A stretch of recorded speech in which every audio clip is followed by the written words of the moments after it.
열심히 공부해서 좋은 주식에 좋은 투자를 하는 방법을 배우는 시간이죠. 주식연구소, 대한민국을 대표하는 주식 초보를 위한 최고의 선생님, 염승환 이베스트 투자증권 리테일 사업부 이사 화상으로 연결합니다. 이사님 안녕하세요. 네, 안녕하세요. 네, 비가 추적추적 내리는 오후입니다.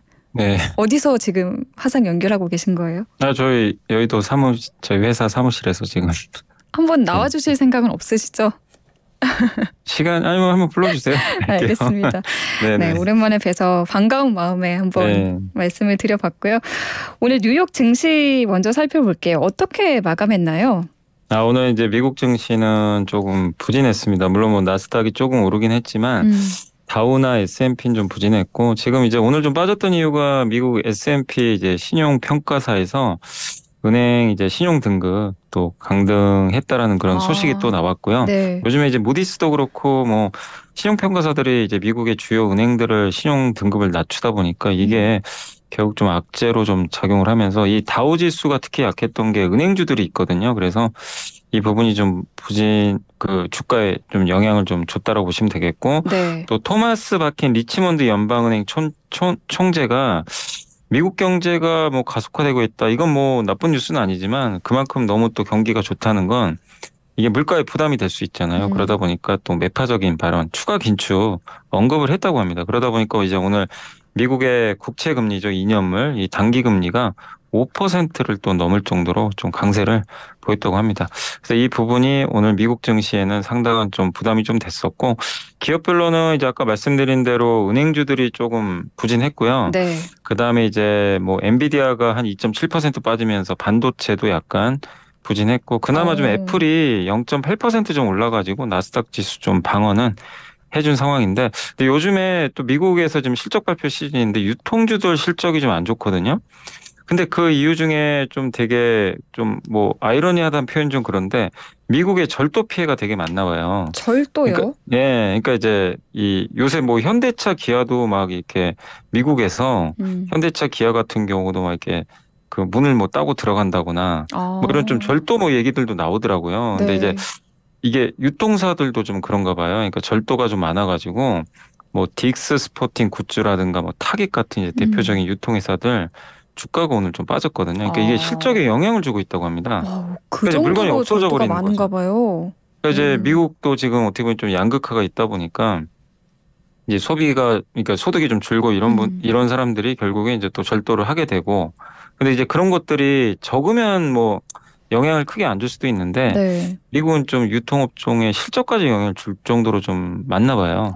그래서 그게 이제 주가까지 좀 급락시킬 정도로 좀 약간 이슈화가 좀 되고 있는 것 같습니다. 그래서 그 부분 때문에 유통주는 좀 안 좋았고, 반면에 지금 그 미국에서 또 이제 가을철에 또 코로나 변이 바이러스 얘기가 좀 있나 봐요. 그러다 보니까 노바백스가 이제 대표적인 이제 백신 회사인데 이 회사가 오늘 13%나 주가가 급등을 했거든요. 근데 코로나 변이 바이러스 뭐 거기에 대처할 수 있는 뭐 효능 있는 그런 부분들을 또 언급을 한 것 같습니다. 그래서 이 코로나 백신주들은 좀 주가가 좋았다라고 말씀을 드리겠습니다. 알겠습니다. 중국을 보면 지금 얼마 전에 금리를 인하했어요. 그래도 중국의 디플레이션 우려는 여전한데 중국 매출 비중이 높은 종목들 이런 것들은 지금 상황이 어떻습니까? 지금 그렇게 뭐 주가들이 좋은 편은 아니죠. 그러니까 중국 비중이 또 높은 회사 중에 하나가 애플이잖아요. 근데 물론 이제 오늘 주가가 좀 오르긴 했지만 애플 같은 경우 최근에 주가가 이제 계속 좀 흘러내리고 있었고, 테슬라 역시 이제 중국에서 좀 매출이 잘 나오는 편인데 오늘 물론 이제 주가가 좀 약간 흔들리긴 그러니까 최근에 좀 뭐 반등을 좀 일부 하고 좀 빠지고는 있지만 최근 들어와서는 꾸준하게 이렇게 밀리는 그런 모습들이 좀 나온 걸 보면 중국 비중이 높은 기업들은 주가 흐름이 썩 좋지는 않고요. 사실 이건 우리나라도 마찬가지죠. 한국도 중국 비중 높은 기업들이 좀 부진한데, 이게 중국이 사실 좀 구조적으로 좀 문제가 되는 게 인구는 자꾸만 주는데 인구가 주는 상황에서 지금 미국의 압력, 그리고 중국의 뭐 중국 기업들도 그렇고요. 아니면 중국에 투자했던 외국 기업들이 지금 무슨 일을 하냐면 밖으로 나가죠. 해외로 이제 나가고 있죠. 공장 이전하잖아요. 인도나 베트남이나 뭐 이런 데로 떠나고 있죠. 네, 맞습니다. 그러다 보니까 청년 실업률이 늘어날 수밖에 없는 게 일자리가 점점 줄어들잖아요. 근데 일자리가 줄면 구매력이 떨어질 수밖에 없습니다. 근데 이게 그냥 일회성 문제가 아니고 좀 구조적인 이슈다 보니까 중국 비중이 좀 높은 기업들에 좀 대해서는 장기적으로 좀 우려를 좀 일부 하고는 있는 것 같아요. 물론 이제 중국 정부가 금리 인하나 뭘 통해서 계속 하방을 막아는 주려고는 하는데 네. 장기적인 관점에서는 우려감이 좀 커질 수밖에 없는 상황인데 중국이 그럼 이제 이런 질문도 하세요. 왜 그럼 공격적으로 부양하면 되는 거 아니냐 음. 이런 얘기도 하는데 근데 그게 어려운 게요. 금리를 확 인, 낮춘다거나 예. 하는 건 안 될까요? 일단 여러 문제가 있어요. 미국과 금리 차가 지금 너무 벌어져 있어요. 미국은 음. 금리 지금 계속 올라가잖아요. 네. 중국은 낮으면 무슨 일이 발생하면 돈이 빠져나갑니다. 빠져나가죠. 외자가 이제 유출되겠죠. 또 한 가지가 경제가 이렇게 이제 구조적으로 그러니까 뭐라 그러죠? 이 인구가 줄고 활력이 떨어지면 금리 인하를 이렇게 세게 한다고 해서 경기가 또 돌아서는 경우들이 이렇게 많지는 않았다고 또 하더라고요. 그런 어. 부분들 또 중국은 과거부터 지금 부동산 부채가 많잖아요.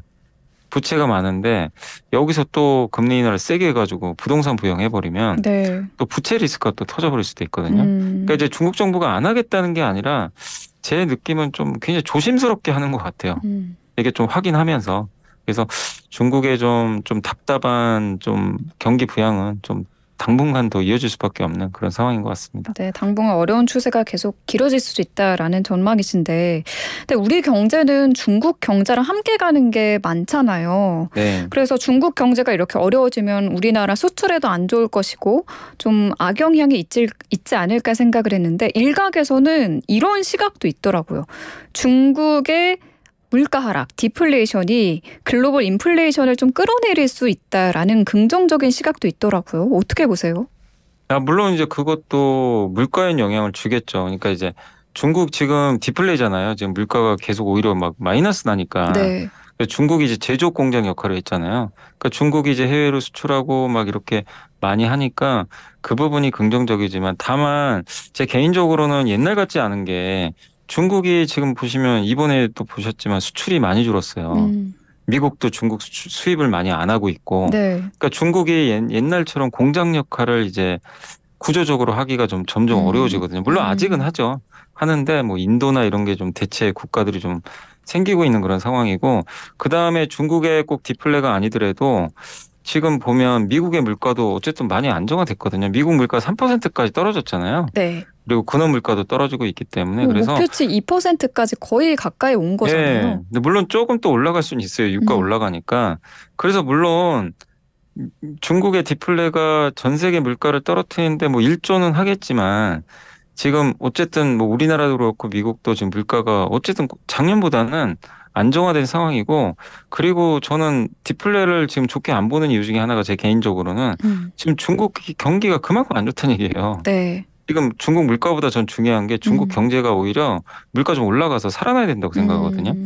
물가 올라간다 조금씩이라도 인플레가 나와야 경제가 성장한다는 얘기잖아요. 네. 근데 지금 그게 아니라 오히려 역성장을 할 조짐이잖아요. 이 음. 디플레라는 물건을 안 사니까.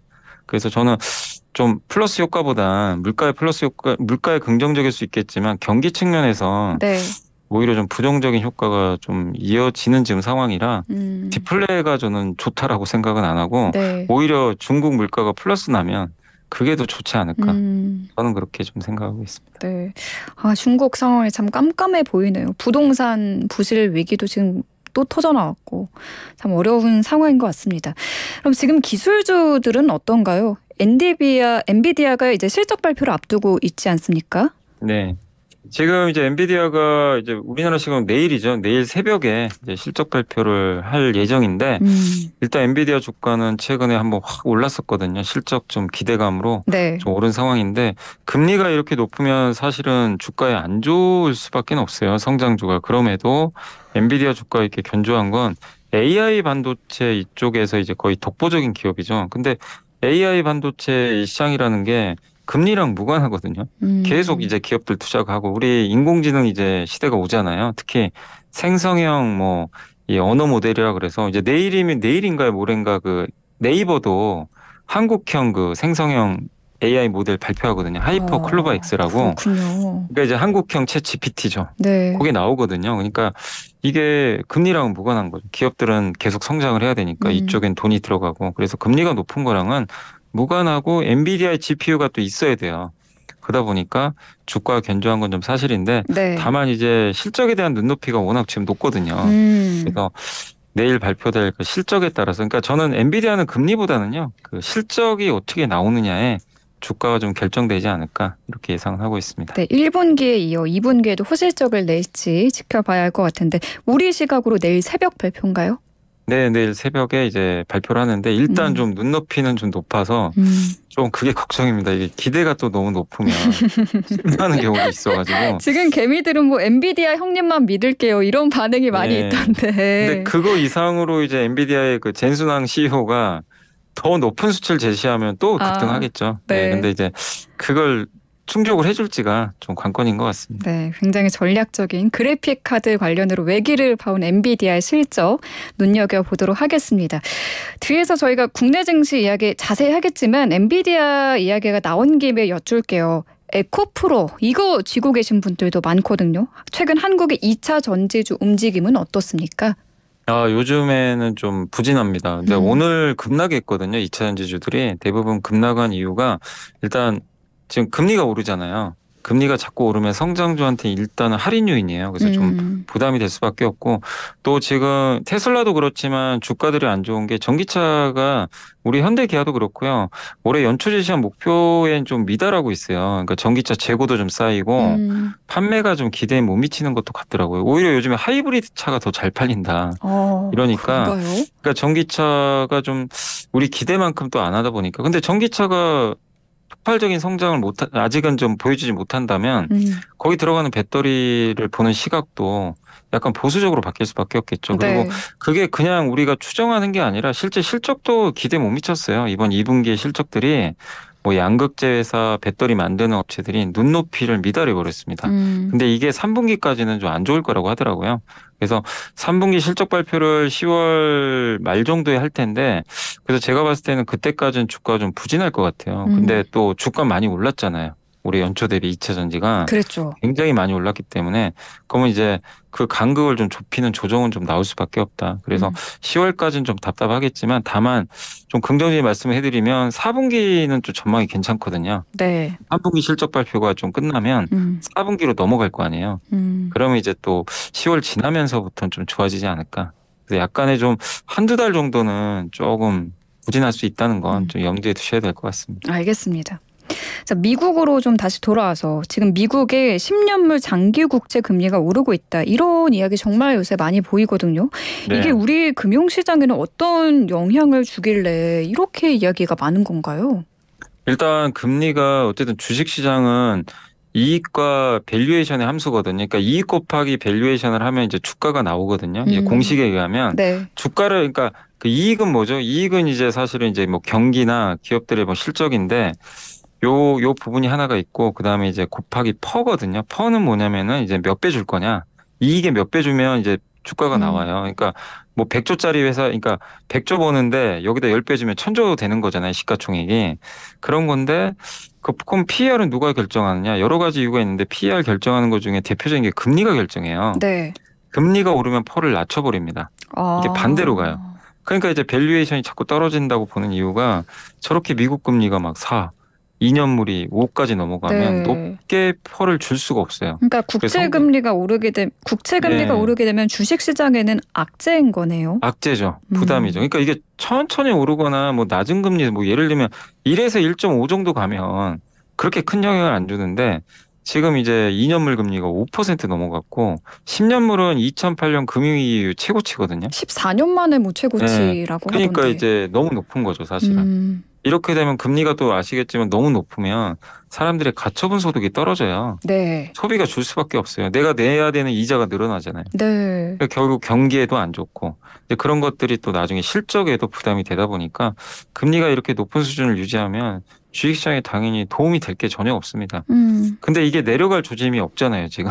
없습니까? 그러다 보니 지금 전혀 없어요. 지금 네. 현재까지는. 그렇군요. 그러니까 이게 좀 내려갈 조짐이 보여주면 분위기가 또 주식시장 쪽으로 넘어오는데 네. 지금 당장은 또 없고 또 내일 모레 잭슨홀 미팅 있잖아요. 네. 거기서 이제 연준 의장이 무슨 얘기할지도 모르겠고 연준 의원들은 계속 긴축 발언 계속 해대고 제롬 파월 연준 의장이 무슨 이야기할지 여쭈려고 그랬는데 모르시겠어요? 그러니까 이제 내일 모레인데 네.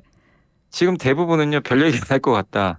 이게 대부분이고, 별 얘기 안 할 것 아니, 같다고요? 네, 그 어. 얘기가 좀 많고요. 네. 다만 시장에서는 그래도 이런 얘기 만약 한다면 이런 얘기 하지 않을까. 그러니까 지금 금리 중립금리라고 하거든요. 음. 이제 그 중간 정도 이제 어떤 이제 레벨이라고 보시면 좋겠는데 이 중립금리를 만약에 목표치를 만약에 올리잖아요. 그러면은 고금리를 용인하겠다는 거예요. 그럼 음. 주가에는 안 좋아요, 사실. 네. 네, 근데 그 발언을 할 수도 있고요. 그 다음에 물가 목표를 올릴 수도 있대요.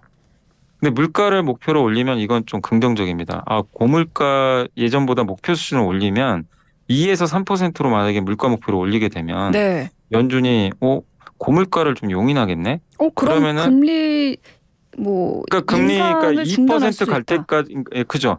그러니까 원래 2%까지 갈 때까지 금리 올리겠다 했잖아요. 네.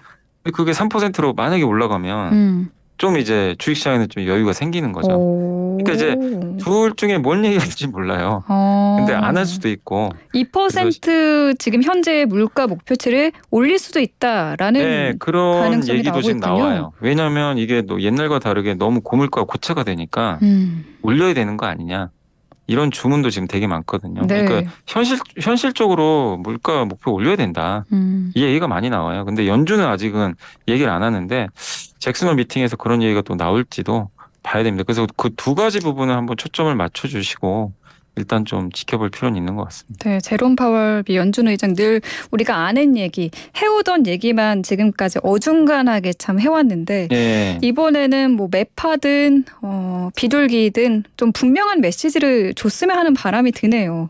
네, 그러니까 음. 뭔가 좀 확실하게, 그러니까 그 자리가 물론 좀 어려운 자리긴 한데 저는 네, 좀 개인적으로 답답한 게 데이터 보고 하겠다고 하는 게 너무 답답해요. 그거 당연한 아니, 얘기잖아요, 사실. 그러니까 그러니까 항상 이제 좀 표현이 그런데 뒷북 치는 거예요. 자꾸. 그러니까요. 그래서 이게 거기 수장이면 저는 네. 좀 틀리더라도 좀 음. 데이터 디펜던트가 아니라 좀 미리 좀 네. 예측을 해서 음. 좀 정책을 짜야 되는 거 아닌가. 네. 그런 좀 주문을 하고 싶습니다. 알겠습니다. 오늘 말씀 여기까지 듣겠습니다. 감사합니다. 네, 감사합니다. 네, 지금까지 염승환 이베스트 투자증권 리테일 사업부 이사와 함께했습니다.